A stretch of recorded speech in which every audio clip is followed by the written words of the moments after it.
Din l-art ħelwa għandha dubji serji dwar il-missjoni tal-awtorità tal-ippjanar wara l-approvazzjoni maġla ta' 32 solar tal-Mercury House Tower. Fistqarrija din l-art ħelwa spjegat li l-approvazzjoni ta' dan l-iżvilupp ingħata spinta qawwija f'inqas minn xahar fl-assenza tal-master plan għal Paċeville li bħal donnu sa issa għadu misteru.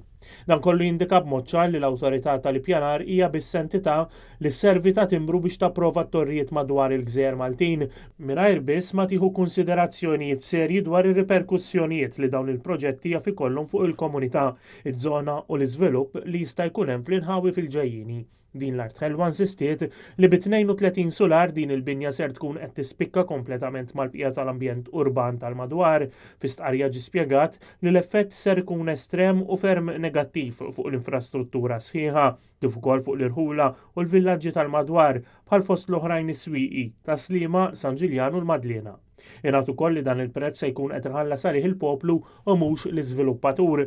L-NGO insistiet li l-pajjiż qed jitfarrak minn numru ta' żviluppaturi mingħajr ebda mistħija ta' xejn għall-interessi personali tagħhom, dan filwaqt li l-awtoritajiet mhumiex jipproteġu l-interessi tal-pajjiż, taċ-ċittadini u tal-ġenerazzjonijiet futuri.